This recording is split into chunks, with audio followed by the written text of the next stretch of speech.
The word creative is so, I don't know, it's a heavy word, and it's a word that at school we kind of identify with art or music or dance. And if we're not good at any of those specific things, then we don't identify as creative. But do you think that everybody is creative and everybody has that need for this sort of self-expression in one way or another? I do. And I think that's a really great reflection on your part is we do identify that word creative with the typical arts.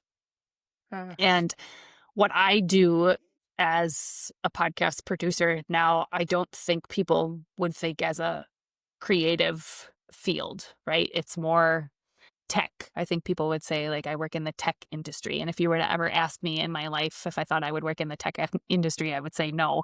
But to me, it's very creative what I do. I think everyone has a creative mind. If you have ever had any idea of your own, you're creative, right? And if you bring that idea to life, you're even more creative. And I think that's how we build confidence too, is if we get an idea and then if we express the idea or we share it to someone else, right? That's really brave because now you're taking your own thoughts and you're putting them into the world and you're creating a reality that wouldn't have been had you not spoken it out loud.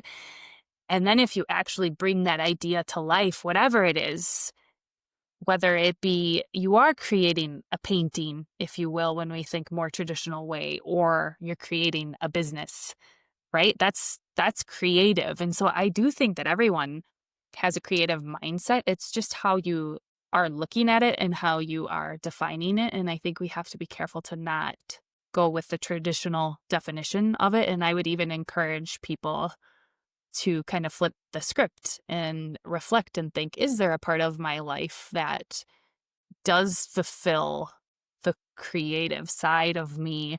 And if you're craving that and you don't have anything that's fulfilling, I would encourage people to listen to that voice. And when you do feel your best or you do feel really confident, dive deeper into that and ask yourself, okay, am I creating here? And if I am, what am I creating? And how do I do more of that in my life every day?